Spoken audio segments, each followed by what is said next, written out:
Right, muri Zimbabwe kusangana watukuita zvekare pano paDzirare 263 pano pachanya chikuzivisai manews updates ezvinhu zviri kuitika munyika yedu yeZimbabwe. Kana uchiri munyowani pa this YouTube channel kusubscribe mahara we turn on the notification bell zvapandorora manchidzoka neamwe manews updates uchangoriwe kutanga kumawana panapa pa this YouTube channel uchango chiwana manews updates ezvinhu zviri kuitika munyika yedu yeZimbabwe. Saka mudikani kana usati wasubscribe uri kudya manonoko. First update vadikani, first update update iyo yeng'anga dzakaenda uko kune nhamo yevana vatatu vakafa mubhuti remota, but chokwadi chekuti vakauraya ndivanani havasati vazivikanwa. Saka kwabuda n'anga dzichita mashiripiti pamota apo pakazowanikwa vashakabvu vedu vakafa vachiita zvavanga vachiita idzo n'anga. Ndochanda kuisira first update iroro. Wapedza kuona usaskipe this video noti tine update yagogo inorwadza. Vabuda vachitaura mashoko avanga vachitaura maererano nevapari vemhosva idzi.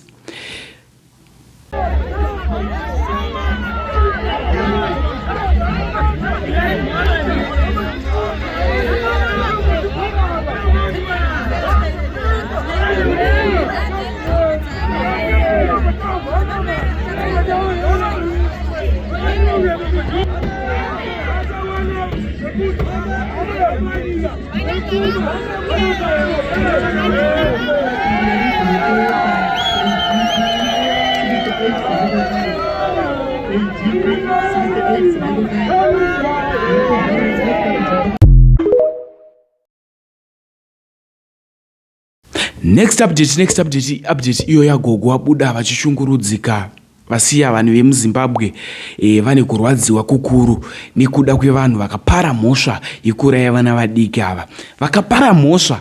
Kana muri kuona this video, kana muri kuona nhamo ichiitika, muri kufungei? Hamuna mwoyo wekubereka here wekuti imi makasvika pakuuraya vana makavaisa mumota, ine muisiro wamakaita vana mumota makanatsovaronga zvakanaka?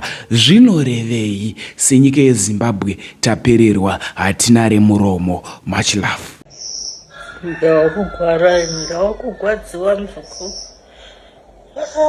Kana vanopanika akagara yedu asi hei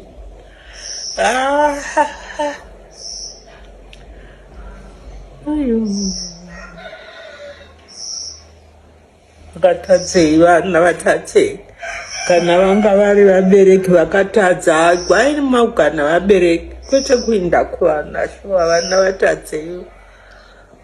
Mwari ngatiwire murongo. Mwari nyika yake yaipa mambo Yesu. Ava nemhandu dzakaipa Mwari. Ungareke kugwadziwa mwana anozivei shuwa.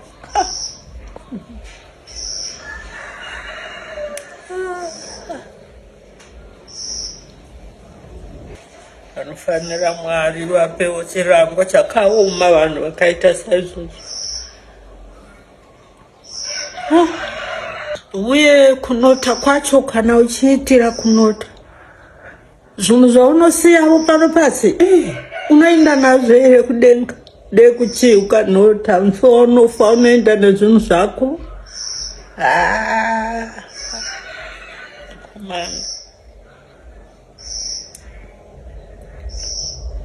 Nyika yaoma igogo.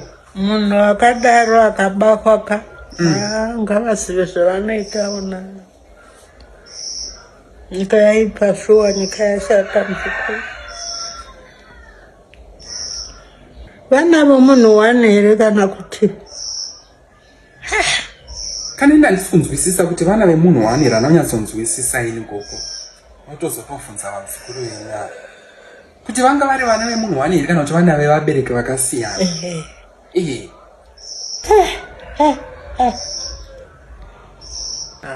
Kana Judas Iscariot varipo vanongomuka vakauraya Jesu. Ndivo ava vari pano pasi varipo vana Judas Iscariot varingofamba navo tichiti tiri tose. Vana Judas Iscariot nouraya mwana muduku wazivei? Kana mai vana baba vakatadza igwai moga makatadzirana kwete kuinda kuvana vana vazivei. Vanozivei vana vaduku?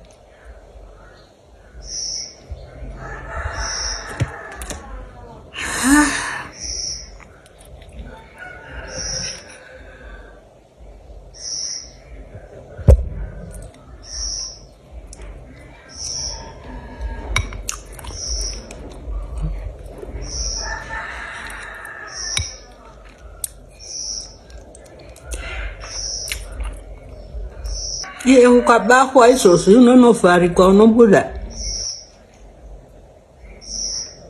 Saka waitei? Utadzira Mwari. Utadzira Mwari chaiko. Hakuna kwaunoenda. Munhu ngaazive kuti hakuna kwaunoenda kana zvoda zvodii.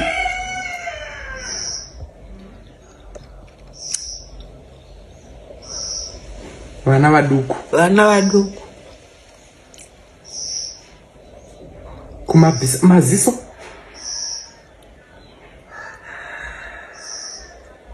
Haini kana kudya. Sorry gogo.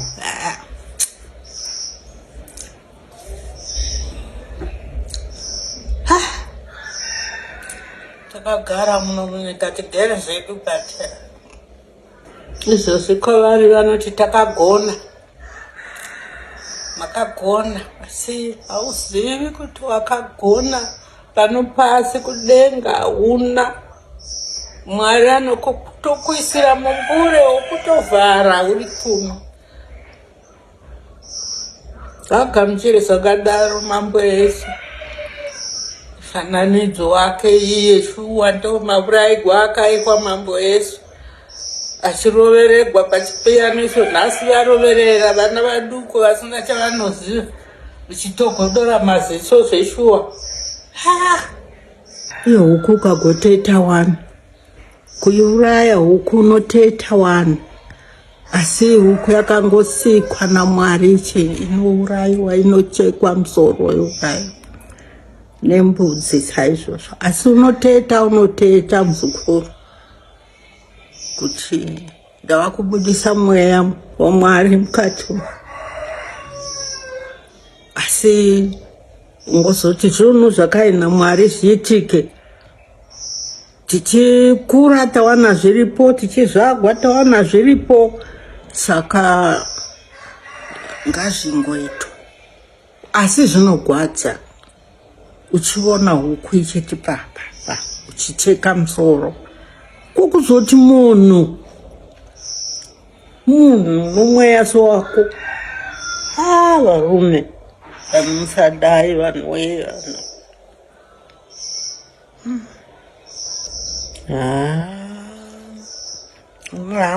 mwoyo wangu unoti Mwari ngavaite kuti vanhu ava vabude pachena.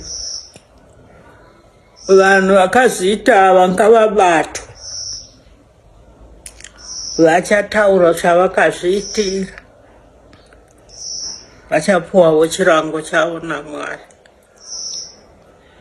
Vanhu ngavanamate, vanhu vabatwa. Mbiri wangu uri kutosheka.